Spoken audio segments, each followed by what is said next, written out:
Olá malta, sejam bem-vindos de volta ao canal, o meu nome é Moisés e no vídeo de hoje trago-vos o tão prometido Home Tour que eu vou dividir por cada uma das divisões desta casa.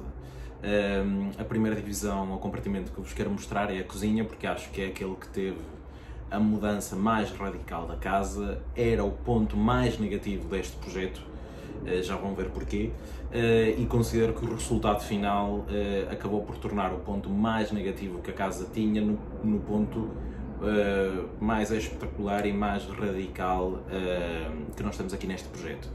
Eu vou começar por partilhar algumas fotografias e ir falando do início do projeto, como é que ela era, quais eram as dificuldades que tínhamos à partida para resolver nesta cozinha, e depois vou acabar o vídeo com uma filmagem mesmo, com uma gravação na cozinha, a mostrar-vos o acabamento, os móveis e tudo em pormenor de como é que isto ficou no fim. Portanto, espero que deixem os vossos comentários, façam like e subscrevam aqui ao canal e vamos a isso.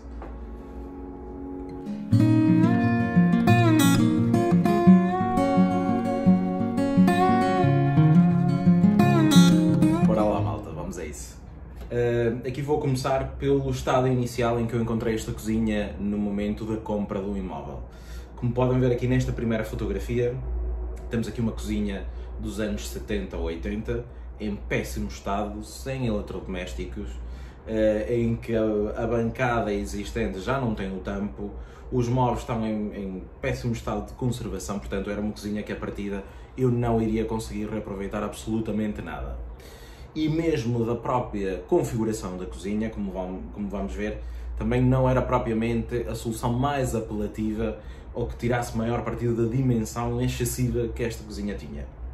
Portanto, aqui vemos a parte da confeição, como vos digo. Temos outra zona em que efetivamente estávamos a verificar se o termoacumulador estava em bom estado ou não, e quais é que eram as ligações que nós tínhamos, assim como a ligação da exaustão aqui do fogão.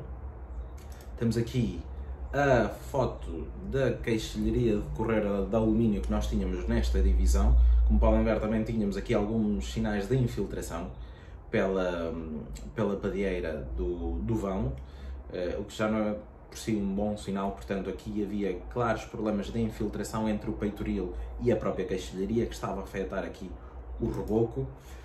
Quando nós entrávamos nesta cozinha, encontrávamos esta parede que bloqueava logo a visualização da bancada, e entrávamos aqui a uma zona morta em que não havia propriamente uma funcionalidade, porque inicialmente pensei que pudesse ser aqui a zona da lavanderia, que era um bocado estranho entrar logo na lavanderia, mas não tínhamos ponto nem de água nem de esgoto, e depois verificámos que realmente era no fundo da cozinha, onde temos aqui a zona da marquise, que efetivamente já estava preparada aqui para levar a máquina de lavar roupa.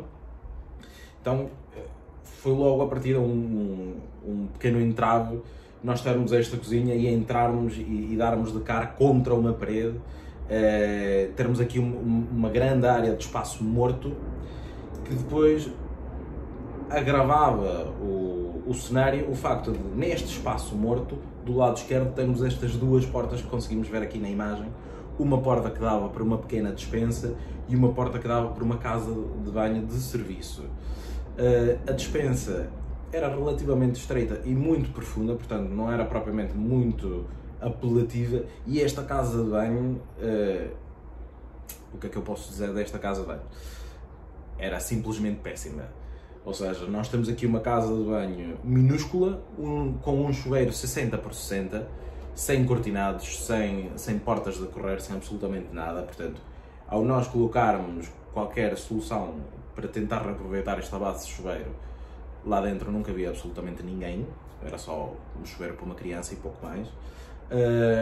Era um espaço muito mal aproveitado, já para não falar que para utilizar a casa de banho teríamos de entrar sempre na cozinha, que é uma coisa completamente indesejável. Portanto, foi logo este o primeiro desafio que eu quis atacar, quer o facto de nós termos uma parede que delimita a visualização da nossa cozinha mal entramos, quer o facto de nós termos aqui dois espaços mortos dos quais não conseguimos tirar partido, e temos uma segunda casa de banho neste imóvel que realmente pouco ou nada conta como casa de banho. Portanto, aquilo que eu decidi logo à partida quando comprei este imóvel foi: então, esta parede não tem qualquer tipo de comportamento estrutural porque nós temos aqui a viga, e decidi logo que isto fosse um pilar. Portanto, esta parede seria simplesmente de enchimento.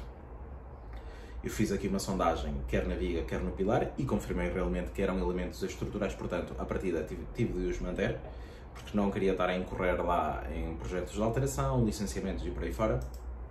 E aqui, no caso destas duas portas, decidi arrancá-las e fazer uma parede que fechasse isto tudo. Dividi, tirei aqui esta parede aqui do meio, ok? E abri uma porta pela frente que vai fazer com que eu tenha uma casa de banho de dimensões normais, que eu consiga ter um chuveiro como deve ser e que tenha realmente uma casa de banho que eu possa chamar mesmo uma casa de banho de serviço ou de apoio, porque isto que eu tinha aqui rigorosamente não era nada. Portanto, vamos ver aqui logo.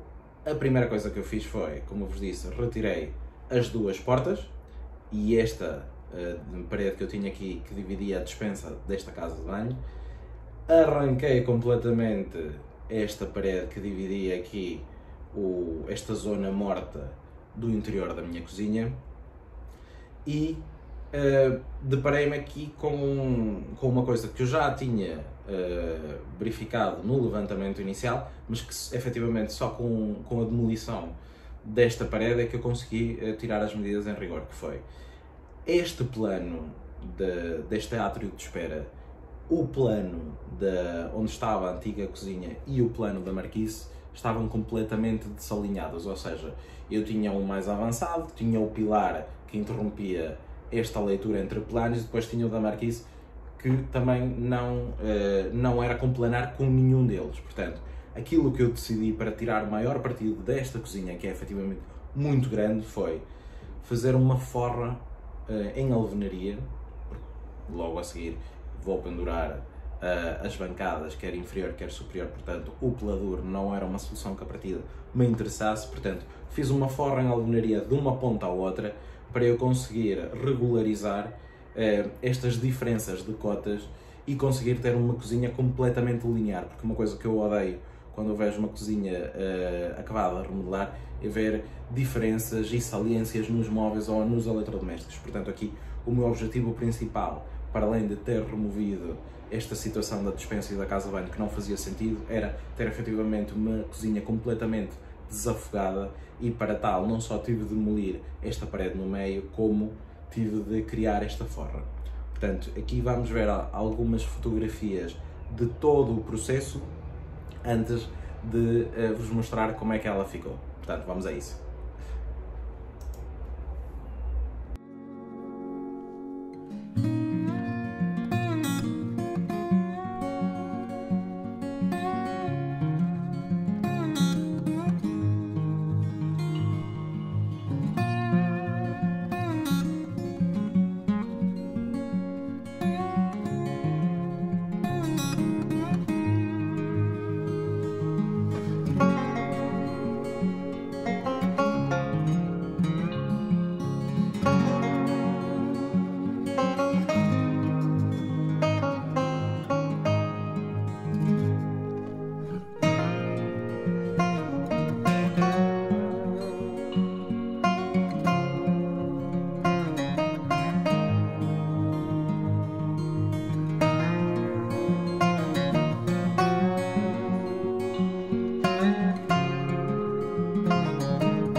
aqui tem o resultado final. Como podem ver aqui, nesta parede nós tínhamos as duas portas da despensa e da casa de banho, que neste momento estão completamente fechadas e que dão aqui o espaço para que coloquemos uma televisão. Esta cozinha é do IKEA, como já vos mostrei num outro vídeo. Eu demorei cerca de 4 a 5 dias em montar propriamente todos estes armários. A fixação dos armários foi um bocadinho difícil, porque tivemos aqui um pequeno azar no momento da montagem, que mesmo após nós termos cotado todas as infraestruturas aqui desta cozinha, para saber efetivamente em que sítio é que tínhamos a água, em que sítio é que tínhamos a parte elétrica, a pessoa que fez a montagem propriamente da calha conseguiu acertar logo numa das tubagens de água fria. Portanto, tivemos de parar os trabalhos, picar o reboco e fazer a reparação desta tubagem, o que deu um atraso de 3 a 4 dias. Mas pronto, se esquecermos essa parte, montar toda esta cozinha que tem 6 metros lineares de móveis, foram entre 3 a 4 dias, 2 pessoas. A montagem, depois de termos resolvido aquele problema, foi um dia, ok? Portanto, a vantagem das cozinhas do IKEA é que, efetivamente, não houve aqui nenhuma complexidade na montagem. A montagem foi feita por mim dos móveis. Depois, a fixação deles à parede foi sim feita pelo técnico que estava a fazer a obra, porque realmente estas mãos não são muito habilidosas na hora de fixar coisas. Posso-vos dizer que estou completamente satisfeito com o acabamento dos móveis, ok? Como vos tinha dito no vídeo anterior, eu tive aqui de fazer algumas cedências, ok? Porque o orçamento infelizmente não dá para tudo. Portanto, eu optei por uma cozinha do IKEA, primeiro porque a nível estético ela é tudo aquilo que eu queria. Eu não tive de abdicar nem de número de módulos, nem de funcionalidades, muito pelo contrário, eu acabei por ficar com o maior número de gavetas e de acessórios daquilo que eu tinha recebido cotação em outros fornecedores de cozinhas por medida. Portanto, acabei por, no fim, ter mais gavetas, mais acessórios, mais dispensadoras das especiarias que temos ali no fundo. No entanto, podem-me dizer, Moisés, está bem, e a qualidade e a durabilidade? Oh, malta, vamos ver. Efetivamente, se o avaliar só pela robustez dos móveis, posso-vos dizer que, como fui eu a montá-los, estes móveis surpreenderam-me pela rigidez, pela robustez, e efetivamente os frontais dos móveis têm um ótimo acabamento. Eles não são lacados, têm uma espécie de filme vulcanizado que, na minha opinião técnica, até deve ter uma durabilidade maior do que a lacagem do móvel normal. O IKEA oferece 10 anos de garantia nas cozinhas, portanto, para já não tenho qualquer tipo de coisa negativa a dizer, ok? É um processo demoroso, mas é um processo que efetivamente vocês podem fazer vocês próprios e acabarem com este resultado que eu acho que está fantástico. Eu aqui, para a cerâmica da cozinha, utilizei uma marca espanhola chamada Pamesa, ok? Em que fiz paredes e chão da mesma coisa.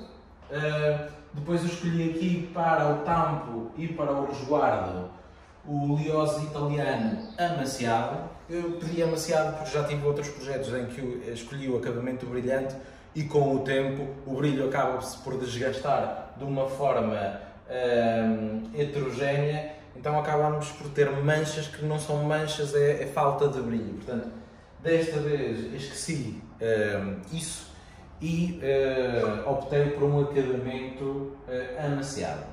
Como podemos ver aqui, isto ainda não está pronto, ok? Eu, mais uma vez, por falta de capital, neste momento não consegui acabar o outro lado da cozinha. Esta cozinha efetivamente é muito grande e está a pedir aqui mesmo a gritos colocar um tampo deste lado que sirva não só para aumentar um bocadinho a arrumação, que honestamente já acho excessiva só com este lado, mas ao mesmo tempo criar aqui uma zona de pequeno almoço. Portanto, a minha ideia no futuro será colocar aqui um tampo que começa desde a máquina de lavar roupa até mais ou menos aqui, criar aqui um módulo de gavetas que sirva de apoio à cozinha e toda esta zona intermédia colocar bancos e ser a nossa mesa de tomar o pequeno almoço ou de refeições rápidas. Eu acho que, honestamente, o acabamento final desta cozinha parece uma cozinha de luxo. A nível financeiro, como já um de vocês perguntou, qual era a discrepância de valores entre uma cozinha à medida e esta cozinha do IKEA, os valores que eu obtive para a mesma cozinha feita à medida foram 9.000, 8.000 euros só os móveis e a proposta do IKEA ficou-me por 3.000 só móveis. A nível de tampo e resguardo em Liós, eu gastei cerca de 1.300 euros, ok? Mais 150 para a montagem e o transporte. E em eletrodomésticos, neste caso, eu cingi-me só a duas marcas, peço desculpa, a três marcas. Fiz o frigorífico combinado da Samsung, que eu já tinha num outro projeto e gostei muito. O micro-ondas também da mesma gama Samsung.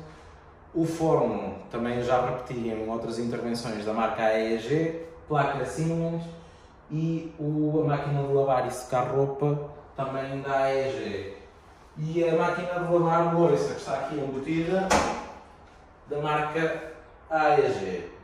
Eu aqui posso-vos dizer que a única dificuldade que tive mesmo e que custou-me muito ultrapassar, por estúpido que pareça, foi o facto de, com um móvel IKEA, mascarar uma máquina de lavar louça que não fosse do IKEA. Porquê? Os acessórios para conseguir que o frontal desliçasse em função da própria máquina não foi assim tão fácil. A própria marca do eletrodoméstico não fornecia ferragens para adaptar portas deslizantes, portanto tive de recorrer ao IKEA e encontrar mesmo uma ferragem que não é tão usual, que eles não vendem nem comercializam com frequência, portanto até eles próprios foi difícil chegar lá dentro do próprio catálogo e encontrar, olha, afinal nós temos também uma solução para máquinas que não sejam da nossa marca.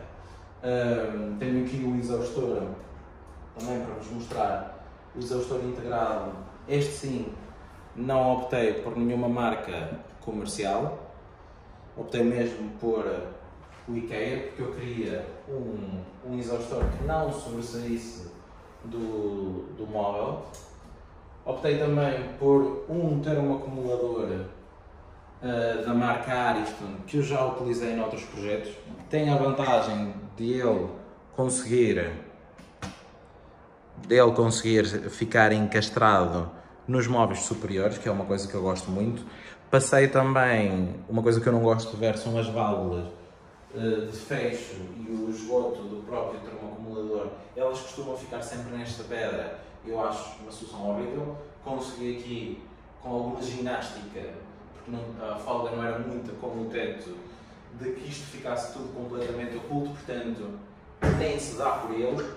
O termoacumulador é elétrico, portanto não faz barulho nenhum, não faz aquela da faísca de um esquentador convencional, portanto eu acho que não podia ter esperado um melhor resultado. Houve alguns contratempos, conseguimos furar aquela tubagem de água fria, o que retrasou a conclusão da cozinha. Tive depois problemas em que concluí todas as frentes da bancada inferior e superior, mas não consegui arranjar o tal acessório para a máquina de lavar louça, mas aqui no fim conseguimos ultrapassar isso tudo. O prazo total, desde o início da obra até ao fim, termos assim a cozinha pronta, foram 3 semanas, 4, com este pequeno contratempo. Portanto, uma remodelação integral de uma cozinha em 4 semanas eu acho que é fantástica, e muito mais para a dimensão desta cozinha e todas as demolições e construções novas que a gente deve fazer. Eu fiz canalização e parte elétrica completamente nova, como vocês viram nas fotografias no início do vídeo. Portanto, acho que a nível de preço e prazo tenho a melhor cozinha que eu poderia esperar, tendo em conta estas condicionantes. Por isso, ainda há margem para crescer nesta cozinha, como eu vos disse, ainda pretendo aumentar o tampo e criar um tampo aqui do lado esquerdo na cozinha para servir de zona de pequenos almoços, mas o dinheiro não dá para tudo. Mas eu espero que num futuro próximo vos possa mostrar como é que isto fica, e penso que é tudo por hoje. Já vos mostrei aqui a cozinha desde o início até ao fim. Espero que tenham gostado.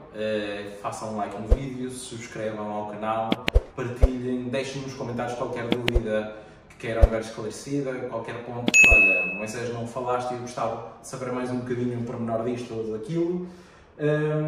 E nos próximos vídeos, como eu vos disse, vou agora falar-vos ponto a ponto, compartimento a compartimento, para verem o antes e o depois, falar-vos de valores, dos materiais que escolhi, e ver este processo e este backstage todo até chegarmos ao produto final. Espero que tenham gostado e vemo-nos para a semana no próximo vídeo. Obrigado.